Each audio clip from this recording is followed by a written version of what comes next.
Brandon Convery, a hockey legend from a young age, reached his professional goal and had it swept from under his feet due to 10 severe concussions.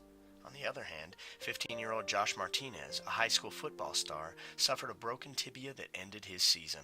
However, this young star is fighting back and hoping to play again in order to lead his team in the future victories. I got injured the first game of my season. I was running the ball, about to score a touchdown, and the guy horse-collared me and I fractured my tibia.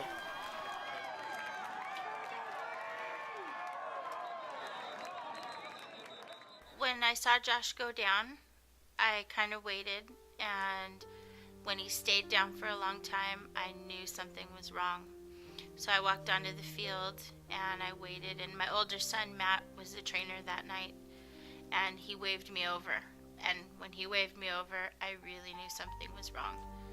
And as soon as I approached Josh and he was crying and saying, help me, Mom," I said, "Get the car, let's go." We took him to the hospital, and everything happened so fast. It was really hard to see my son in that kind of pain. When he horse-collared me, I felt it pop out, and I knew it was bad, but I didn't think it was that bad. And when I got rushed to the hospital, I thought I wouldn't be able to play football anymore. I got really scared. Yeah, there was numerous injuries I faced throughout my career. I had 5 major surgeries, 3 on my shoulder, 2 on my left knee, and then obviously I had some issues with concussions. And I think, if I look back now, I probably had upwards towards 10, 11 concussions, which ultimately caught up to me, and I had to retire because of it. So it's something that's part of the game, and with the head thing, it's just something that it's very serious, and sometimes it just stops you from continuing playing, which happened with me. So everything happened so fast. It was a blur in both Josh's and Brandon's mind. However, they remembered the pain and the terrifying events that followed the injury. The restrictions that you're placed there, when you have a concussion, I mean, it's unlike a knee or a shoulder, so it's something where less is more. You have to pretty much take it easy and do absolutely nothing and not raise your heart rate for at least 2 weeks now, I think the protocol is. When the person receives a blow to their head, the brain shakes inside the skull. The skull is a hard substance, is bone, and therefore the brain is traumatized and hit by the bone itself, and that force causes direct trauma, which can cause contusions or bruising. On Saturday night when we first spoke to the doctor, all I kept thinking and praying was, please just let it be a dislocated knee or something that they can fix tonight. But when they came in and said he needed surgery, I was afraid. The pain was just really bad. I just wanted it to end. I felt like it would never end. I needed those pain medications really badly, that's why. And they put me into surgery, which I guess took a couple hours. And just laying there at night and sleeping there was just horrible because my back was killing me, my leg, I couldn't move at all. And then I had to wake up in the middle of the night and asking them for pain medication every single night. Athletes train their whole lives to accomplish their dream of playing professional sports, the same dream they had when they were kids.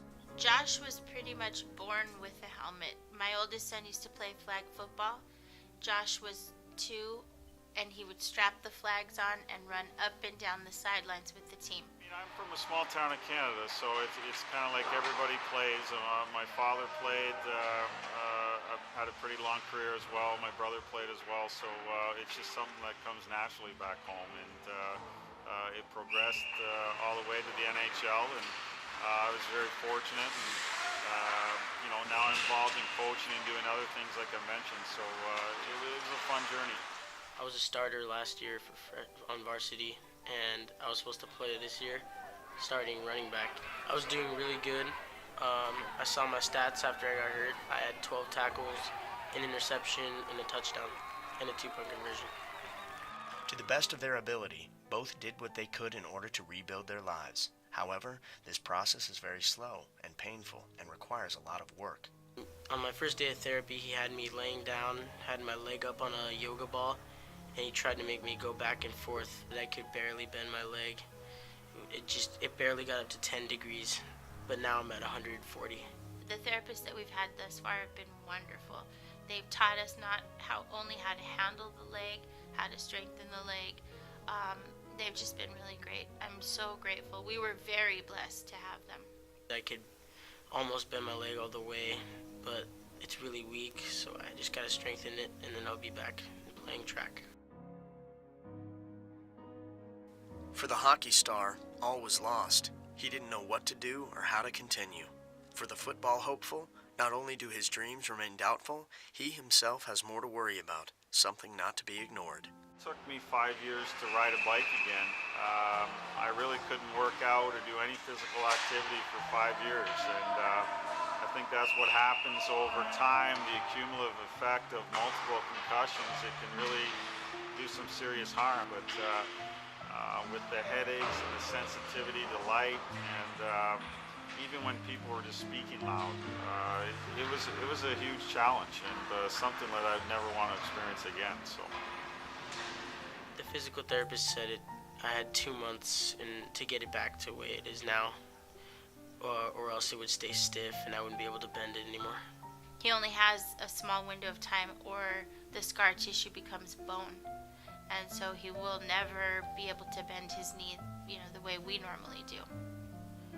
I can't jump, I can't run, and I couldn't play the whole season. I can't play any other sports, and it was supposed to be my year. Josh could have suffered paralysis, a condition that would ultimately make him unable to walk. To Brandon, the numerous concussions could have caused terrible brain damage, memory loss, and even death. Their career remains in question. Have I thought about getting back into hockey in some? Well, I feel I am right now with what I'm doing. I mean, coaching and my mentor programs and seminars is my way to give back and to help educate. I mean, I would love to be playing still right now. I still feel I'm young enough. I could still be playing if it wasn't for my injury. So, but for now, it is what it is, and I try to make the best of it. We've been very supportive of Josh playing football. It's something he loves to do. He's been doing it forever.